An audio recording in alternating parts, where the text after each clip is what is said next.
Good evening, everyone. Thank you for joining me for another episode of the Unstoppable You podcast with me, your host, Heather Beebe. This is season 2, episode 10, and we have a good guest tonight talking about the Barden Mudfest that we'll get to just in a few minutes.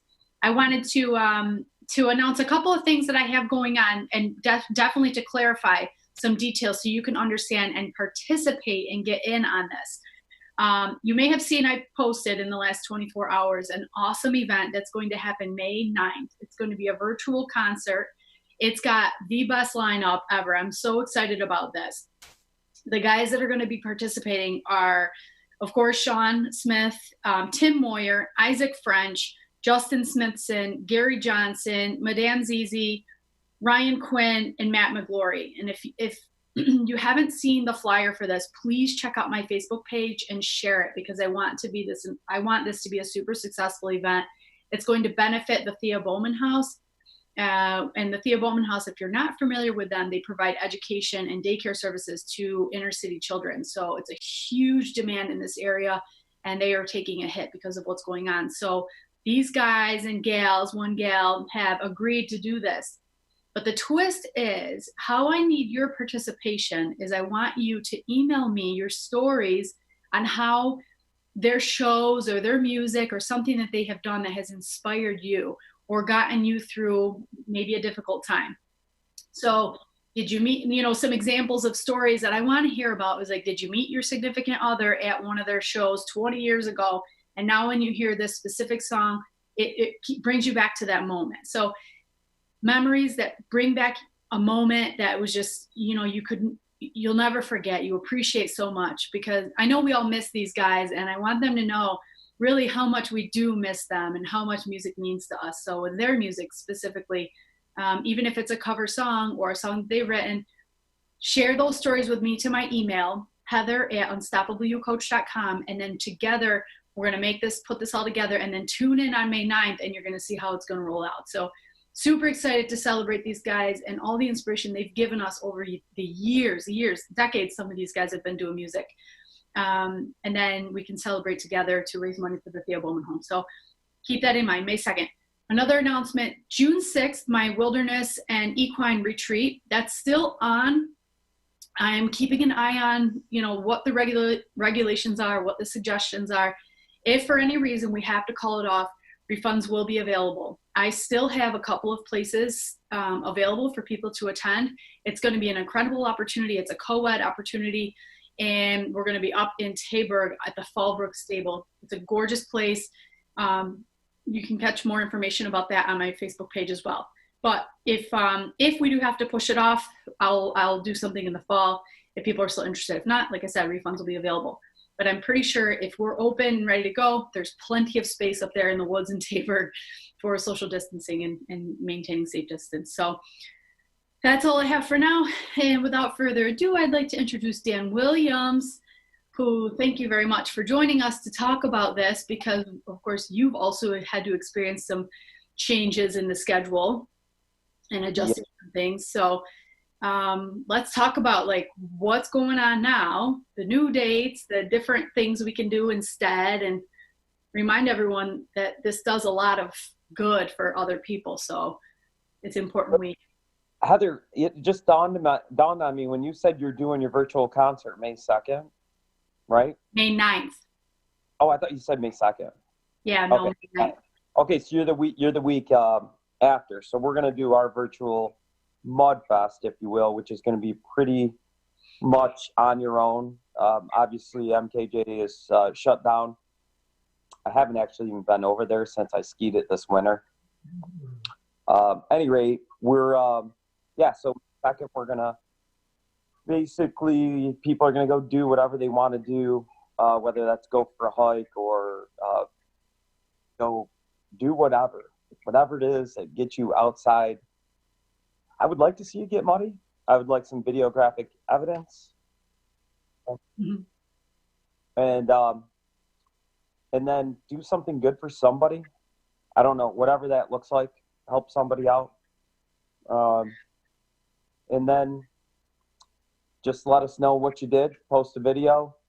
You can go online and buy this t-shirt right here. It's a killer t-shirt. I don't know if you can see it, but I think it's our best yet. I'm really pumped. And so for $25, you get this killer T-shirt. It's going to get mailed to you, and then you're gonna pull it out of the wash every single time, and you're gonna put it on because it's going to be that great of a T-shirt. I'm telling you. I feel like I have a cape on when I wear this shirt. Let's remind people. So the Daniel Barden Mudfest, we did a podcast about it before, kind of like how it started, obviously who Daniel Barden is, and what came of it. But because of COVID, you've had to change the date to October 31st. So what you're talking about is to still, have something happen on May 2nd that encourages people to do good. Right. We didn't want to totally lose the day. Yeah. And the idea to do the virtual thing was, I was talking to Joe Woodworth, and Joe does our merch every year. He does our medals. He does a phenomenal job. He's just a really great human being. And he was like, yeah, I'm just crushed right now. I'm in a funk. Actually, Melissa was telling me that. She's like, I talked to Joe, and he's just feeling like so down right now. He had to lay off everybody. He was first out when this hit, just like everybody in the entertainment and music, restaurants. So when I heard that, I was like, all right, let's do something for him. I mean, if we did an event, he could at least, I'd like to sell 1,000 T-shirts. I got to be honest with you, Heather. I've been dicking off every night in the woods or running on the golf course. I'm just like, it's all day long, with the corona and the news and just, feeling so terrible about so many people being lost. And, just New York State's been the epicenter. It's been really, really hard to see that news. I think if you have any empathy at all, and I'd like to think I do, it's been horrible. So I feel like I've had to work like 12-hour days since this hit to try to just keep our business somewhat in the right direction. So at night I've been just going off into the woods, whether it's on my mountain bike or I go to the golf course that's near me. And I was like first one at the golf course this year. I almost had a hole in one. There was still snow on the greens. Just, to get away. So any rate, I've not done a good job at promoting this T-shirt. I'm looking to hit a home run this week. So we're the week of what would have been the Mudfest. And it really, really saddens me that we can't do it. But I'm just putting it in perspective that people are going through some worse stuff right now. And just been, for me, I think getting out in the woods has been the only way I can really deal with it, because it's just been pretty overwhelming just taking this all in. Yeah. Yeah, I know it's something a lot of people have struggled with when there's been such a drastic change in their schedule. And I can imagine for you having such a large event, it's almost like, this is the most bizarre analogy, but like, I remember, like, I'm pregnant. So this is what I would think is like, when the due date comes and like nothing happens, you're like, wait, something was supposed to happen today? There was a date, like this was an important date, like what's going on, So I can imagine like in your head, you've had this date, like just drilled in and all the work that you've had to do and now it's like not happening. It was so sad because, like joining BNI this last year and meeting you and meeting all the wonderful people that are in our business group and all the, I say every year, it's like we push the boulder up the mountain. And this year, oh my God, we have the boulder so far up the mountain this year on so many levels, on our marketing. And just really, I felt like this was going to be our best year. We had a really killer music lineup. We had some good changes we were going to make to the course. And I've actually been sober for a year. So this would have been my second Mudfest this would have been, my second Mudfest with no alcohol leading up to it. So my brain is just totally finally healed after 33 years of pretty hard partying. And I just felt like I was in a really good place. Yeah, I mean, when the COVID-19 first hit our area, or I knew it was going to be a problem because I pay attention to international news, and I was telling you earlier, like I could see this coming. I was like, oh no, this is totally going to shut us down. And then sure enough, it did. And it was like, losing this. My son's a senior and he trained his butt off all winter running and working out. He was looking to break a couple of school records in the mile and the 2 mile. And he's still training every day. Like there's still going to be a track season, even though, we pretty much know where we're at right now. Yeah. So yeah, it was like all these things. It's been super, super weird. Ultimately, what was the one thing that you finally decided, like, I have to make this decision besides being forced? I think you chose before it was mandatory. Is it true? I can't remember. I saw the Kentucky Derby was postponing, and I was like, well, that's the same day. I knew well before that just because, like I said, I saw what was happening in Italy, and they were telling us, like, nobody was really paying attention to it here. It was like people were really slow to it. And I'm like, man, I saw what happened in the Wuhan. And it's one of those things, like, I feel like if I could tell anything to our people, to our country, we're going to learn some valuable lessons from this. And pay attention. I think that we kind of get the blinders on and we're like stuck in our world, but there's some signs out there. There's things that are, we're a connected world. So Bill Gates kind of said, even in 2015, this is the kind of thing that's going to happen eventually, and we're not going to be ready for it. And unfortunately, it hit. This is it. Oh my gosh, who could imagine? This is a 100-year thing that we're in right now. So I had to look at the Mudfest and be like, yeah, this is a really big thing in my universe, but there's something bigger that's moving in right now that's going to block the sun for a little while. It's going to be just the right thing to do. We looked at other dates. We looked at June, and I was like, no way, that's not even close to far enough away. We looked at July, and I was like, oh my goodness, it's still going to be like dusty, hot. Like, how do you have a mud run then, right? People are passing out from heat stroke. Yeah. It would be a lot more maintenance just to have water on the. Oh, yeah. And the other thing is like, I mean, the parking lot would be in corn. A good mile of the 5 mile course would be in corn. And then, like going out and trying to make it muddy across 5 miles of course is a logistical nightmare. So I talked to Jack at MKJ. He's like, well, I got Halloween open. I was like, oh yeah, baby. Yeah. So are there any like inside information on if you're going to have like a costume contest or anything, for the runners, or are you going to add a twist of Halloween to it? Oh, we're going so big on it. I mean, I'm going to have so much candy. The kids are never coming down from the sugar high. Yeah, we're here, come to a healthy run and eat candy for a week. The way I look at it, okay, life is short. So all you got to do is exercise enough. It's a simple math problem. So kids come to the course. They just need to keep running. Every time they run, they get a good handful of candy. So go run the half-mile course, handful of candy, repeat. We're actually talking about, we're going to have a corn maze on the finish area. So the last bit of the 5K race is going to be in corn maze, and a good healthy portion of the 5 mile. And we're going to have some surprises in the maze, no doubt. Okay.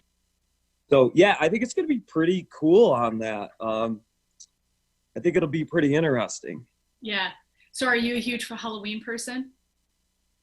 Yeah. Yes, I am. Yeah. So, I mean, potentially could this end up like making you want to have it in Halloween, like, or around Halloween time? It's coincidence that this year it's Saturday, but in general, Halloween's a fun time. Yeah. I mean, it definitely, it'll give us something to think about.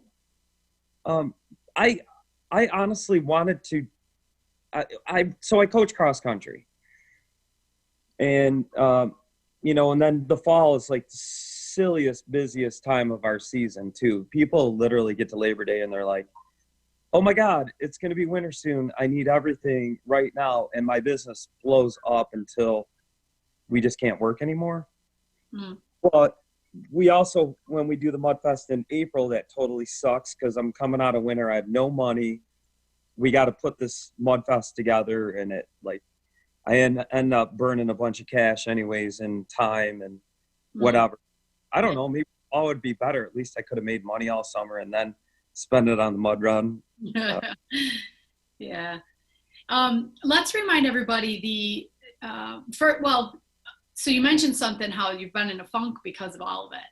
And I want to do a shameless plug and say that Thursday night, I'm going to be doing it's open to the public, but it's going to be an open kind of interactive conversation around vision. Like your vision just is not going to be robbed by a pandemic. Like pandemics happen, but it doesn't mean that your vision goes away. So Right. Feel free to hop in on that call. You'll see it get posted. It's together with Innovation Collective. So you'll see it pop up on Facebook. But anyway, it's a good opportunity for something like this, for the clarity in your head, like not to lose, your vision, not to lose like sight of your vision. So, but with that said, remind us, what was the intention for starting this Mudfest and what do you fund with it? Okay, so before I do that, I'm going to segue quick into what you were talking about and just say, full disclosure, I did actually talk to Heather today one-on-one, and I can say that because I'm the patient here.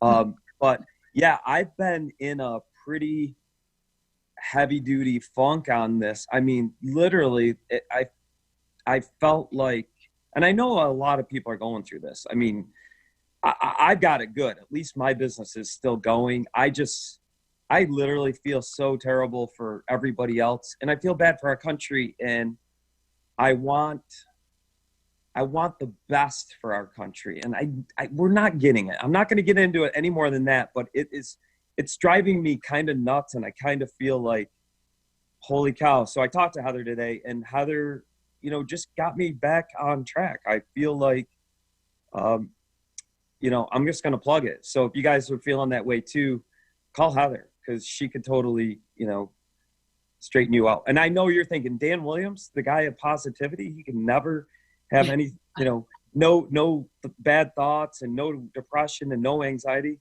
Oh no, I do. Yeah.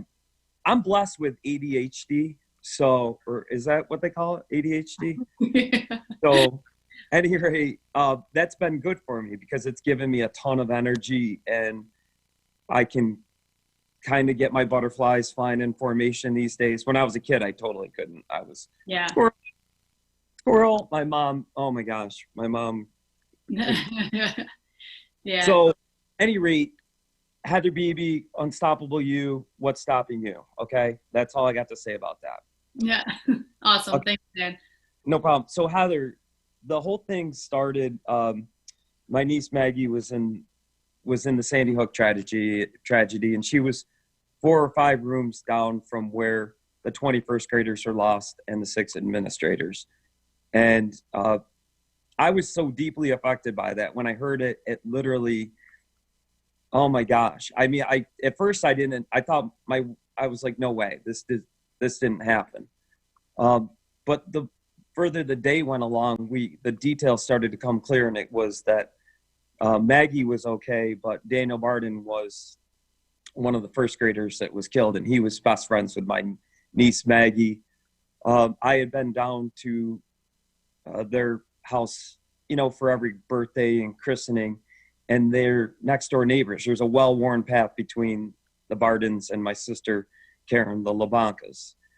And so I knew Daniel just enough to know he was just an amazing, amazing kid. I'll never forget he had this moppy hair that was just unbelievable. And he was just the kid that would hold the door for you at 7, which, it's tough to even get adults to do that now.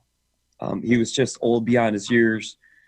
And when we found out and we went down there, it was like the hardest thing I could possibly ever do was to go see the Bardens. and to see them as crushed as they were was just unbelievable, and heart-wrenching. And, I mean, everybody in the nation felt this abject despair and horror over it. But I feel like I was one of the lucky ones, because I was able to go to his funeral and listen to the last speaker, charge the audience and just say, if you can do something for this world to make it a better place, then do something. And, I my whole life up to that point, I was 39 years old. I had just quit drinking for the second time and started working out for like a month. And I just happened to be at the right place at the right time. Like I was at his funeral that day, and I just turned to my wife when we left the church, and I just said, honey, we're putting a mud run on for these folks. And, I literally just had an epiphany in that moment, and made some phone calls, called Jack at MKJ Farms. I was like, hey, Jack, can we put a mud fest on it? Or this, I got this idea. I want to do like a Spartan type race. And, it just morphed from there. We worked all winter long that first year, just building the course, the website, figuring out T-shirts. And we didn't even do a finisher's medal that year. If you showed up that year, the only thing I focused on was these 26 huge hollow chimney logs and the course. And everybody pitched together, and we just put this event on in Daniel's honor, and with one sole goal. And the goal was to get the Bardens back on their feet, because they had 2 remaining kids. They were shattered, as anybody would be, at losing their child at 7 years old in a classroom of all places. And it worked that first year. So Mark called me in the fall and said, Dan, of all the things that happened to us this last year, your mud run was the best thing that happened. Would you do it again? And I'm like, Mark, I'm already planning on doing it. And he was like, well, can we make it bigger? And I was like, don't threaten me with a good time. We're going to, yeah. And that was then year 2, we just expanded. We made a 5-mile course, and we added obstacles, and we just went bananas. So we gave out, I don't know, we raised $83,000 that first year. Second year, I think we raised about 75. And then the third year was when we developed the Daniel Barden Adventure Scholarship, which is what we still have today. And what we do with that is what the Daniel Barden Adventure Scholarship consists of is we send 16 kids on an 80-mile canoe trip. It's a leadership program. It's administered through the Clark Foundation in Cooperstown, a really unbelievable organization. Jane Clark is, I'm going to say, one of the best billionaires in the world. She's given so much to Otsego County in upstate New York, and she set this Odyssey canoe trip up like 30 years ago. So pay them, they administer the trip. We pick 8 kids from Central New York from various schools. They're 8th graders going into 9th. It's a hard event. But it's the kind of trip that'll change a kid's life. And that's what we wanted to do. We asked the kids, and we send 8 kids from Connecticut. So what we've been doing, and it's been this amazing experiment, we mix these kids from Connecticut with kids from upstate, and they become lifelong friends. Or yeah, I'm talking to kids, they're still chatting 6 years later. They got a chat group. So that's what we're doing with that. And then we ask the kids to research and pick a charity that speaks to them. And that's been awesome too. We're able to give anywhere from $2,000 to $4,000 to 16 different charities each year. This year, I was shooting for $100,000. I mean, if we sell this T-shirt right here, I get $12 for every one we sell. That's going to go to our charity. So I'm trying to hold on to hope we're going to have a canoe trip this year. Yeah. But when is that usually, like, when does it usually run? okay, so the first two, so basically the month of July. What they were supposed to go off July 1st through the 8th, and then the second was like the 16th through the 23rd or something like that. But if it doesn't happen, I've been talking to the coordinator of the program. We mountain bike together now. We're buck. Yeah, Diliberto. Jimmy is one of the most amazing human beings too. This guy is just a really, really great person doing a lot of good things in Cooperstown. Mm-hmm. Anyway, Jimmy said that what we could do is the Clark Sports Center has these programs they run. They're very affordable. The kids, they have a zip line course there. They have a high ropes course. They've got all kinds of activities. They've got mountain bikes, and they've got trails and all rock climbing wall inside, all kinds of things they do. And we could put, what we thought was, we can't do the canoe trip. Maybe we can do something later in the year. And I feel like with the pandemic, and the kids have been through a lot. I mean, they want to go back to school. Mm-hmm. That's how my kids hate me right now. Mm-hmm. They're like, oh my God, can we just have school, please? Yeah. I would say that my kids are pretty much feeling the same way about me, but yeah, it's tough. I mean, we're around each other a lot. In many ways, it's been great though. I mean, I don't think I've ever been closer I have teenage boys. So, I mean, they pretty much want to hate you. That's the mechanism for how they leave the house, right? Mm-hmm. Yeah. They just keep pushing your buttons. My son just came home.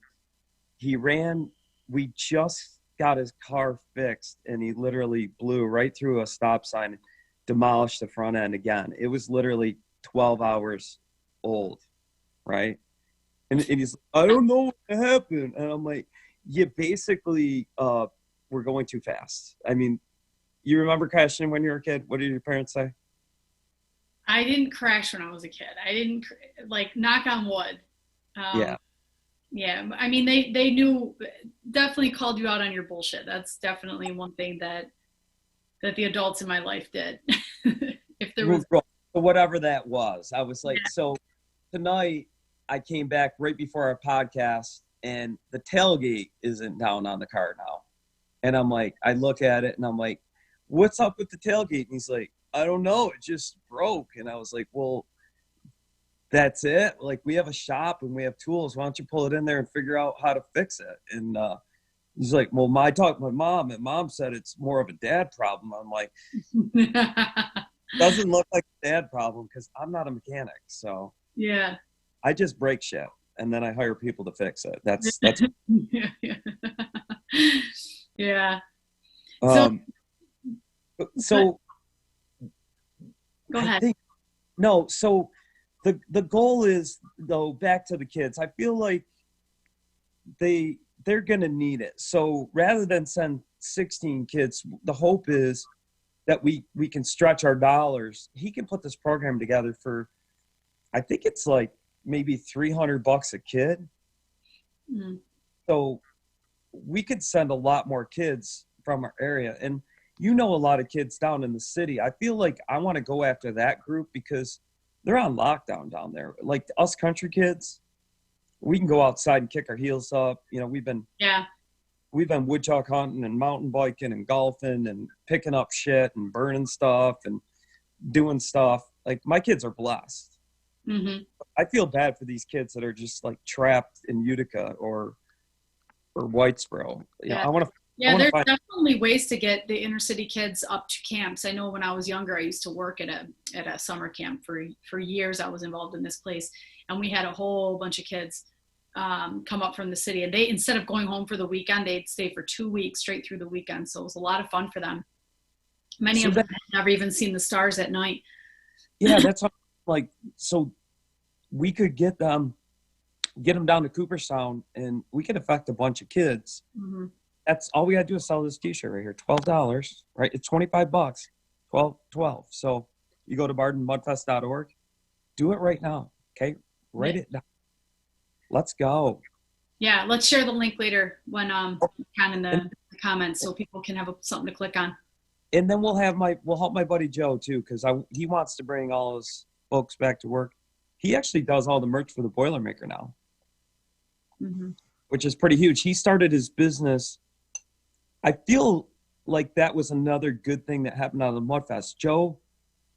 I met Joe, and I was like, oh my gosh, this kid, he's a runner. He's a good runner. And he was doing merch, working for some guys. And I'm like, could you make me a medal? And he's like, yeah. He's like, I totally make you a medal. And I met him at the brewery. There's a race director meeting once a year. And we just hit it off because he was a cross country runner. I was. And next thing you know, he's doing our merch. He's doing our medals. And he's working for these guys. And they didn't really do that kind of stuff. They mainly did stuff for farmers. But he was trying to start this business. So he did stuff under their auspices the first couple of years. And then all of a sudden, he was like, I think I'm going to go out on my own. What do you think? And I'm like, Joe, do it. And he just made the leap. He started his business. And now he's doing like Pittsburgh Marathon, Miami Marathon, Boilermaker. Wow. And where is he located? Where's his? He's right up in Syracuse. He just built a facility. And he does like half lake oh my gosh, Syracuse half marathon. He's got a bunch of Bermuda marathon. And he's just a really good artist, a great person. And he's built this business. It was just him and his dad. Now he's got 15 employees. So, I mean, I just want to see him come back. I feel anything we can do, we should be doing. You know, I was talking to you today, like I watched the news cycle and I literally throw up in my mouth. I'm like, oh my goodness. We have better leadership at Williams Fence Company. I know that. I talked to all of our people today at our business. We're coming back online right now, and we're anticipating construction to become essential again. I mean, we have work to do, but we're coming back in earnest. But I said to all of our folks, I'm like, we need to be super safe about what we're doing. I love you, love your families. Don't go into the mini marts. I'm sorry, mini marts, but stay out of the mini mart. Stay clean. Be responsible. If someone in your family is in, that category that is what we would deem, possibly could have life-threatening illness with COVID, then don't go see them right now.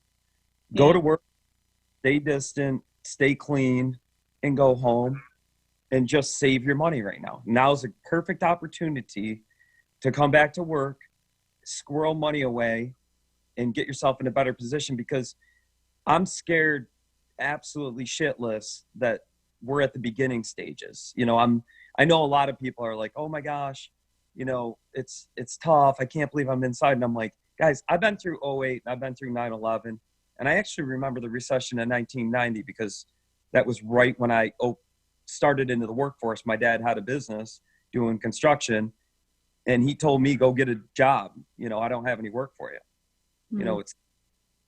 So I'm telling our folks, get yourself fiscally ready, because we're going to go back out.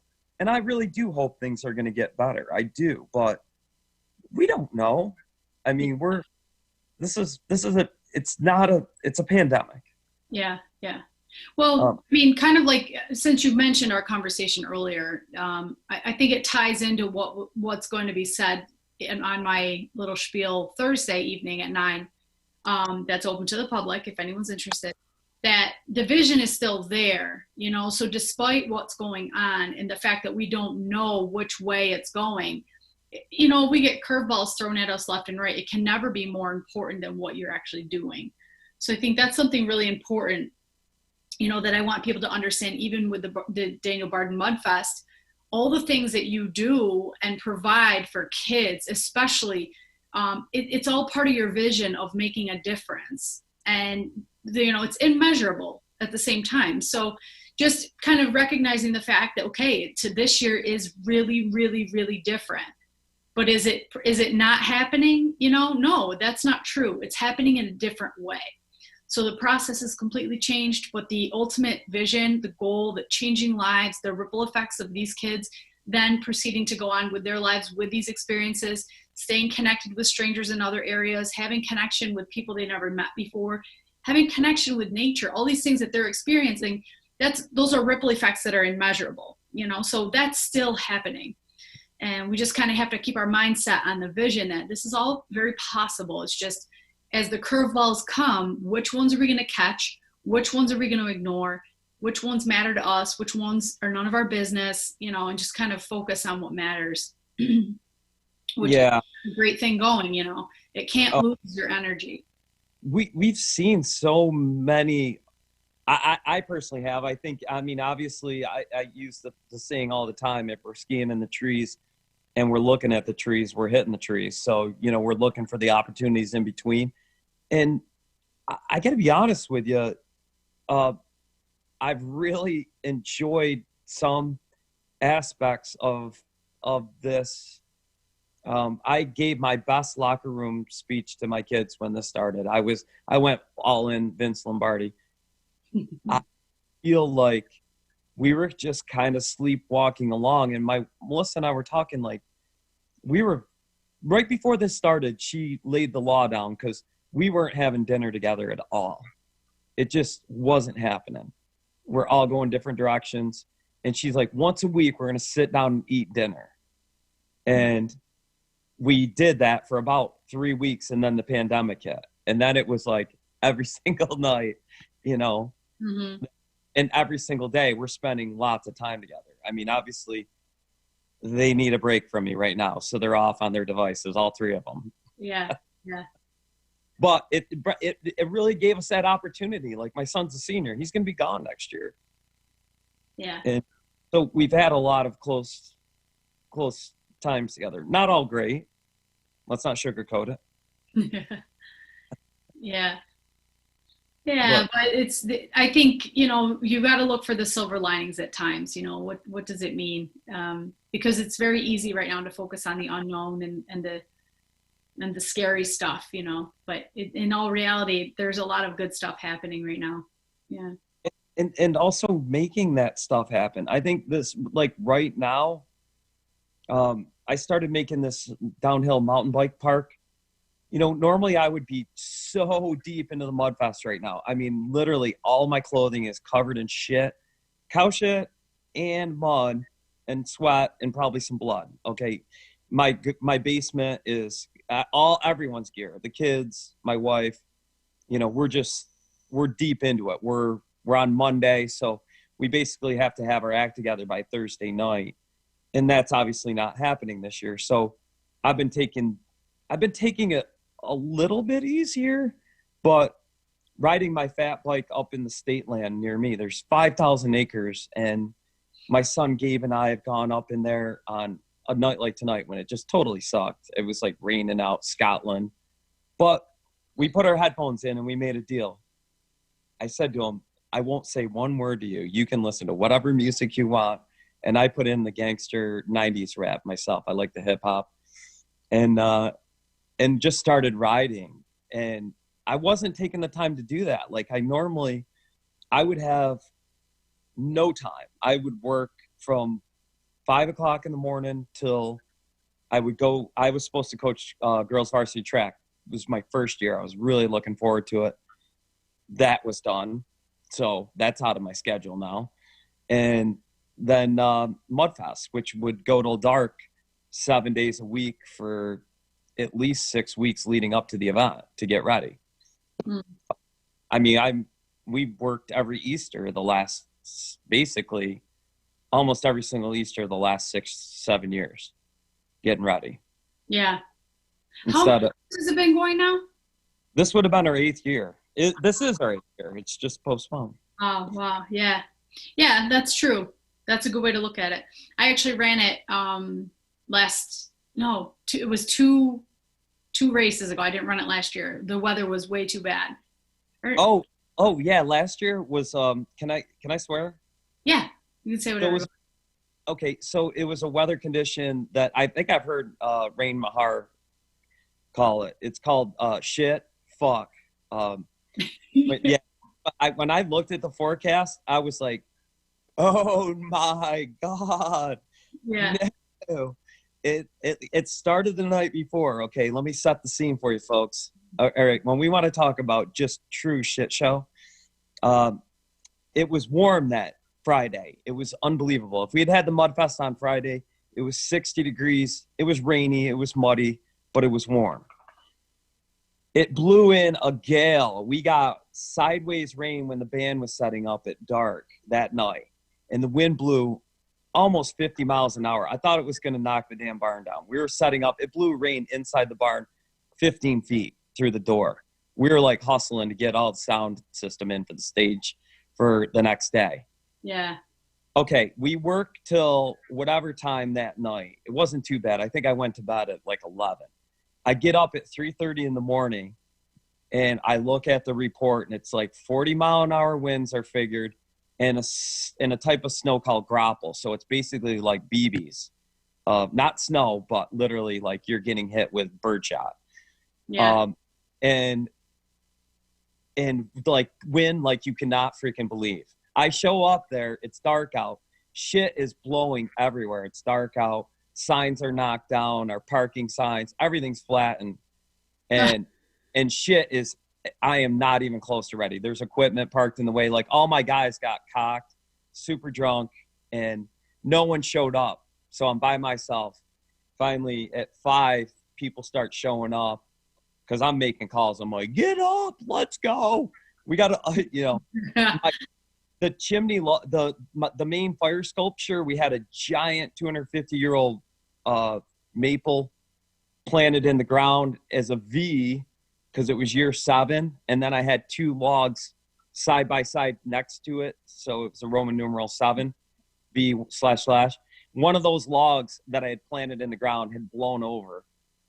Wow. This thing 16 feet tall, heavy as hell, weighed like 2 ton. So I had to fire up the excavator, take it down, track across the road, go across the parking lot. It was like 15 minutes of tracking my excavator over there so I could pick this thing up and plant it back in the ground so we could light it on fire. Oh my God. It was insane. It was literally like last year I said, I don't give a shit. I don't think Mother Nature could throw anything worse at us. Yeah. And people showed up. I talked to Kristen Caladona. She was the one that stuck out to me. I go, you ran last year? I'm like, you didn't bail on it? And she goes, oh my God, it was so much fun. And I'm like, fun? Well, I feel like you had a good upgrade when you added the hot water because, yeah. Actually, so Sean's watching. Sean, if you could bring me my medal, please, that would be great. I want to show you. But yeah. So the hot water by Biofuels, if I could plug those. Yeah. Because I ran and, with Israel and Christine. I don't know if you remember Christine from BNI too. Yeah. So we all met up, drove out to Deansboro, ran the race. It was for me, that's cold. Anyone that knows me knows I don't do cold. Like I'm freezing right now in my house. I have this blanket. I'm like tempted to put it over me. I'm always cold. So for me to do that's a big deal. And be wet and have clothes to be outside in the wet like that. Like it's just not. So I did it. Well, my arms. Huh? So when you ran 2 years ago, that weather sucked too. Now that I think about it. It rained. It was freezing. But when you got moving, and I'll gotta admit, like the somber of the area, like just the energy there, like it's just there's something unique about it. It was super, super awesome and inspiring. And then in the beginning when you do it's like a little almost like a prayer, but it was you take an oath. You're taking an oath. Yes. Yeah. And the guy was yelling and then everyone's like waiting to start. Like that was just, I mean, I got goosebumps just talking about it. Here's my medal. Thanks. John, say hi. There's a lot of stairs. I'm out of breath. We're talking about the race and he's winded from walking up here. Okay. Here's go. Oh yeah. What's up?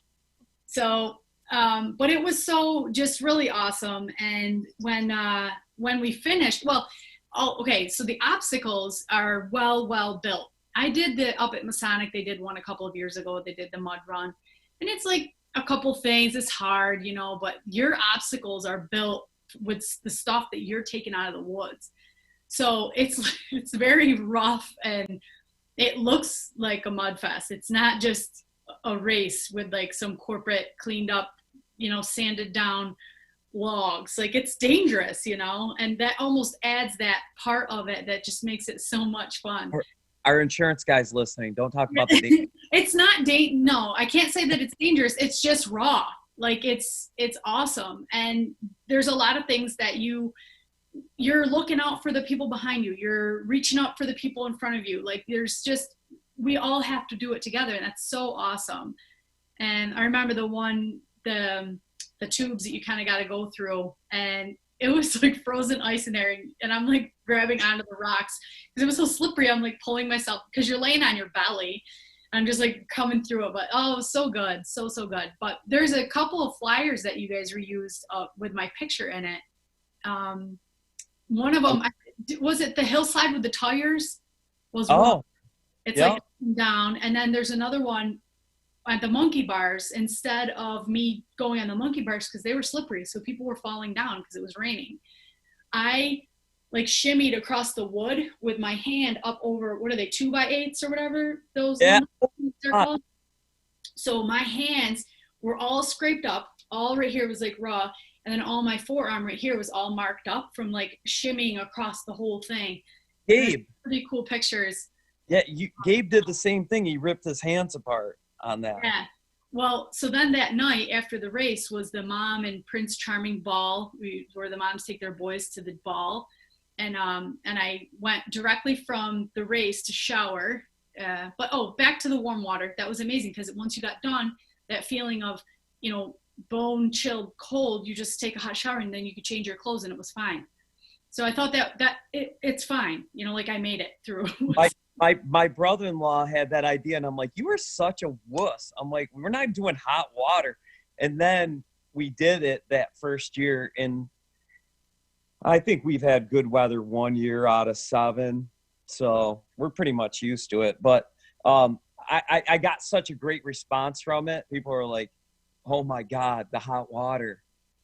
Because somebody told me that a trick – if you didn't have the hot water, these guys that do the Tough Mudders all the time, and if it's like shitty weather, they fill a cooler, like a big cooler full of hot water, and then they take a jug and they bathe with that afterwards. Yeah. And they bring it to the race. That's what the pro. Yeah. I mean, it definitely made all the difference for me. You would never have me back if that was the case. Like, I'll volunteer. I'll do anything, but I'm wearing all my warm clothes. I'll be in my ski gear. I don't care. Like, you won't even be able to tell I'm male or female. It won't matter. So, but yeah, I'm a huge baby when it comes to cold. Yeah, I give you props because that year, by the time the last racers came up, it was converting from rain to snow, and by the next morning, my sister called me and she goes, Dan, you got to get down here. It's like a nuclear holocaust happened. It's like right in the hot zone. The tent was hanging on by a thread, the circus tent, where, I mean, when we got the last runners off the course, we were like, get in there. We had a tent set up in the parking lot that year. We weren't in the barn. And it literally was freezing onto the tent. And then the wind would whip it and candy glass would come off the tent. So when you left the tent, everyone's there. They were snug as a bug in a rug. We had heaters in there, the band. We had the whole beer trailer backed in there with like, I don't even know. It was nuts to butts in there. You couldn't get one more person inside the tent.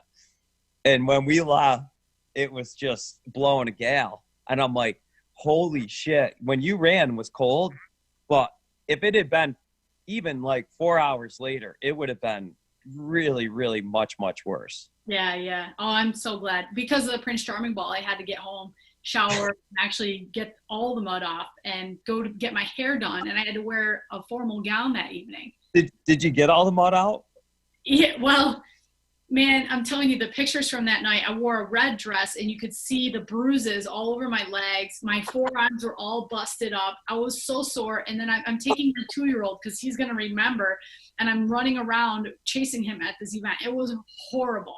It was Oh. so cute, and everybody looked really nice, and those pictures will live forever. But I'm telling you, I was in pain having to dress up like that. So you didn't stay to see Mark Barden play? No, I didn't. Okay. I was really looking forward to this year, but Yeah, so that's the thing is like, when we said let's go Halloween, we called Mark first. We're like, Mark, can you make it at Halloween? He's like, yes. I'm like, so are you? Because we're not going to do this if we can't have the Bardens. I've always checked with them. Yeah. Whenever Are they coming? Yeah, so they're coming, and it's a tough time for Mark right now. He works for Sandy Hook Promise. I think a lot of charities are going to get hit right now. Mm-hmm.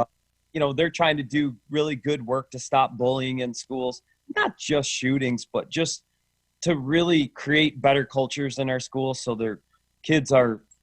all kids are feeling included. Sure. So that we don't end up with people that are marginalized from society that end up maybe potentially doing harm to themselves or others. He's on a really good mission right now. Sandy Hook Promise does a lot of good things. Yeah. And I know the people in their organization, they're just wonderful people. It's gonna be tough. Yeah. What's weird about this too is, like if you think about normal disasters, they're not everywhere all at once. You have a hurricane or tornadoes.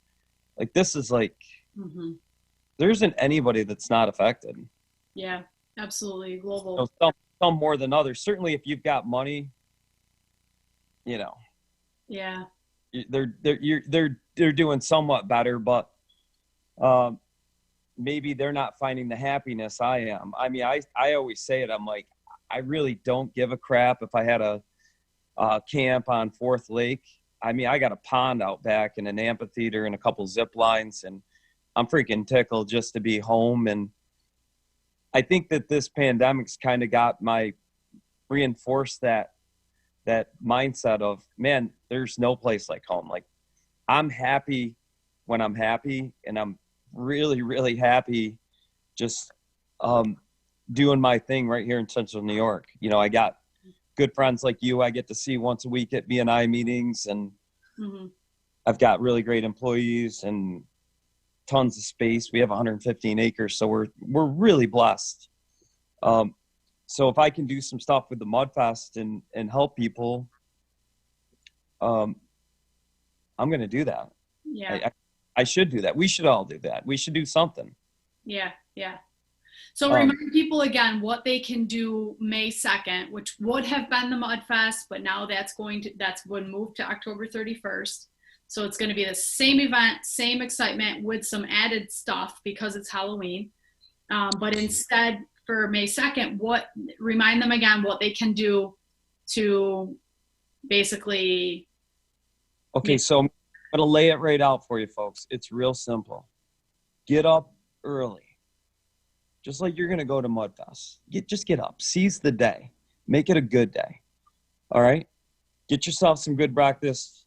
And then get your Mudfest shirt on. If you've done the event before, get a shirt on, and I want to see that. I really want to see year 2 t-shirt. It's the only t-shirt I still don't have because my wife threw the goddamn thing out because it smelled like rotten farts, but that's a different. Put the t-shirt on, get outside and do something. Go somewhere, hike in a park, run on a golf course, run through the swamp, do whatever, get muddy, record some of that footage, post it on our Mudfest website. Second piece, do something good for somebody. You can give them $1 or $1 million. I don't really care, somewhere in between, or just help somebody out. I really feel like the money thing is okay. Sure, let's give people money, but let's do something for somebody. I think with the distancing thing, there's probably somebody out there that could just use a conversation. Sure. So do that. Yeah. And then the last piece, once you've done those two, super simple, go to Barden Mudfest, buy your virtual t-shirt right here.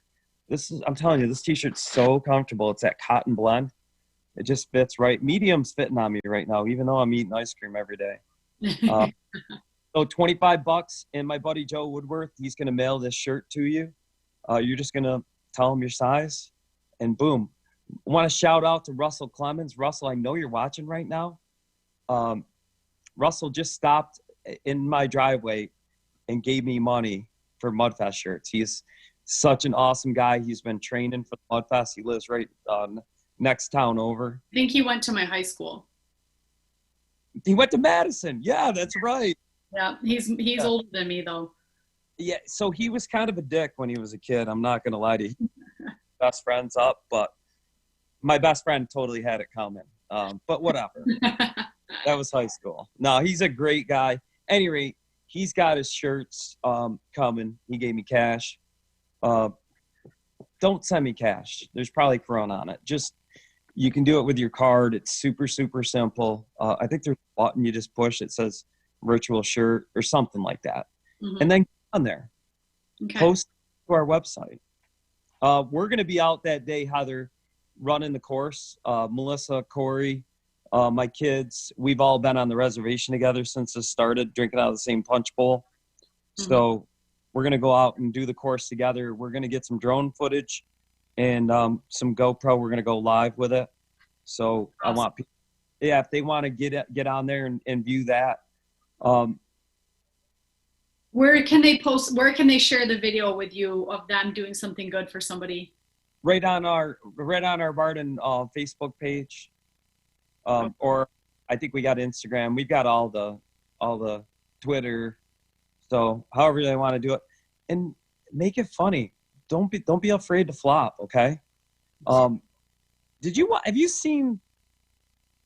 Oh, I don't even know what they call them. It's like a guy who turns into a pterodactyl when his kids go, Dino Dad or Dadasaurus. Oh, yeah. You seen that?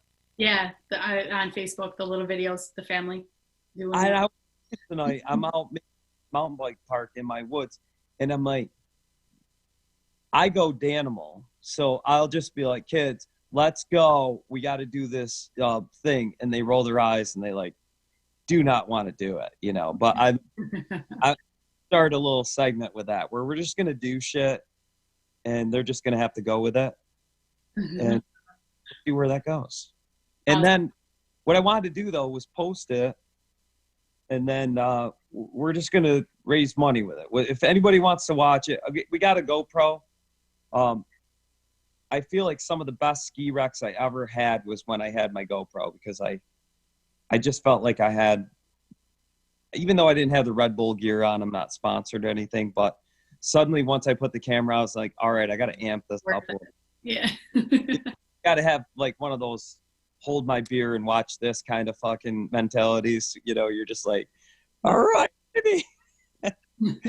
And I'm 46 with a $10,000 health insurance deductible. So I'm going to start. We've been mountain biking hard in the trees. You're going to get your insurance to cover it. You got to make it costly. Oh, it's going to be big. Yeah, it's going to be like, ah. That's funny. All right. Well, anyway, I really appreciate you coming on tonight, Dan. I know we've talked before in the past. I would highly recommend for people to go check out that other podcast, because we had actual Daniel Barden's father on the show, which was so cool to hear what he's doing. And he really is, he took such a hard thing that happened in his life and turned it into a really positive movement. Not positive for him all the time, but the fact that he's doing things that's going to create change for others to protect them from experiencing that, I think is just wonderful. So people can hear a lot more about Daniel Barden and his family on the other podcast, and then get out there this Saturday or next Saturday. It's this Saturday. Wow, it's here. Wow. Yeah. So do something nice. Heather, we say around the Mudfest, Christmas only comes once a year, and it's we're gonna get a twofer this year. We're gonna get the virtual event May 2nd, and then we're gonna get the real thing on Halloween, which is gonna be, you know, we're gonna take it to that level. One thing I do want to say, yes, folks, you do want to watch that last podcast where I was on with Mark Heather did an amazing job with it, because I was a little bit like, oh, I don't know, is it gonna? I always try to tread lightly around Mark, and you just don't. I didn't know how you were gonna do, and you did amazing. It was, I mean, obviously you know what you're doing. Well, I look forward to meeting him. I know it's a sensitive subject, but the reality is that it did happen, and he's not afraid to. I mean, I can't imagine sometimes even how they sleep at night, you know, going through an experience like that. But he's not afraid to say, you know what, it's not all about me. And he's going out there. And I thought it was just really cool to have that time with him. And I can't wait to meet him. Oh, so, yeah. Be involved on Halloween. I really hope we're hugging by then. I'm like, come on, let's go, moonshot. Let's get a killer here. Yeah. Well, I'll have you.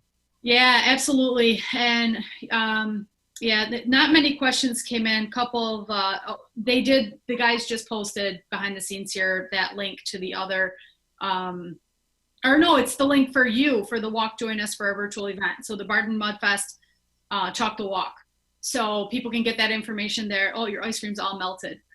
Mm-hmm. Funny. So yeah, just a couple of comments tuning in. Sean making fun of me that I don't know who Vince Lombardi is, but I do. He's a coach, famous coach. I don't know much more about him than that, and other than he has a lot of famous quotes.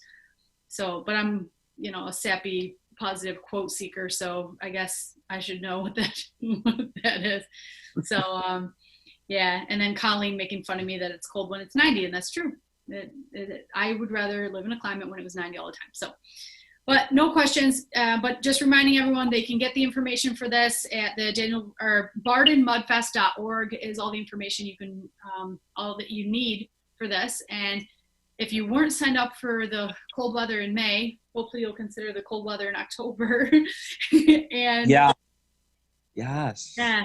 So it's a great event. I couldn't speak higher of it. And, it comes with a great cause with many, many, many, many ripple effects on making good things happen for people that you wouldn't even ever know. So I thank you a lot for putting your energy behind that, Dan, and making so many cool things happen for people and teenagers. I think that's a very vulnerable age, and it's awesome. So thank you for that. Thank you for the Mudfest, the fun of it, the energy it brings to the crowd, and all that. So I appreciate it.